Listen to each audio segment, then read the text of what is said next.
കൊച്ചിയിൽ ഉമാ തോമസിന് അപകടം സംഭവിച്ച പരിപാടിയുടെ സംഘാടകരുടെ തട്ടിപ്പ് വെളിപ്പെടുത്തി കല്യാൺ സിൽക്സ്.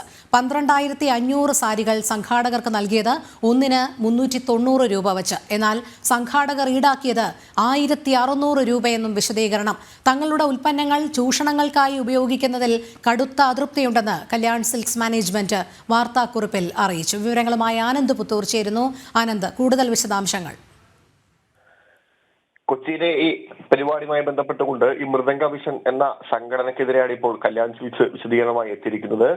ഈ മൃദംഗനാഥത്തിന്റെ ഈ സംഘാടകർ 12,500ഓളം സാരികൾ നിർമ്മിച്ചു നൽകുവാൻ തങ്ങളെ സമീപിച്ചിരുന്നു. അതുകൊണ്ട് തന്നെ ആ പരിപാടിക്ക് മാത്രമായി ഈ സാരികൾ ഡിസൈൻ ചെയ്യുകയും കുറഞ്ഞ സമയത്തിനുള്ളിൽ നിർമ്മിച്ചുകൊണ്ട് തന്നെ ഈ സാരി കൈമാറിയെന്നും കല്യാൺ സിൽക്സിന്റെ മാനേജ്മെന്റ് അറിയിക്കുന്നുണ്ട്. 12,500 സാരികളാണ് ഇത്തരത്തിൽ കൈമാറിയിട്ടുള്ളത്. അതും ഒരു സാരിക്ക് 390 രൂപയ്ക്കാണ് ഈ സംഘാടകർക്ക് കൈമാറിയതെന്നും കല്യാൺ സിൽക്സ് മാനേജ്മെന്റ് അറിയിക്കുന്നത്. എന്നാൽ ഈ പരിപാടിയുടെ ഇത്തരത്തിലുള്ള ദൗർഭാഗ്യകരമായിട്ടുള്ള സംഭവങ്ങൾക്ക് ശേഷമാണ് ഇത്തരത്തിൽ ചില കാര്യങ്ങൾ അറിയാൻ സാധിച്ചത്. അതായത് സംഘാടകർ ഈ സാരി ഒന്നിനെ 1,600 രൂപ ഈടാക്കിയത് ഈ വിഷയങ്ങൾക്ക് ശേഷം, ഈ സംഭവങ്ങൾക്ക് ശേഷമാണ് തങ്ങൾക്ക് മനസ്സിലായത്, തങ്ങൾ അറിഞ്ഞതെന്ന് വിശദീകരണമായി കല്യാൺ സിൽക്സ് എത്തിയിട്ടുണ്ട്.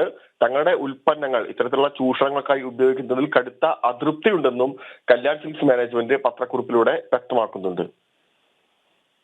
ശരി, ആനന്ദ് പുത്തൂറാണ് വിവരങ്ങൾ നൽകിയത്.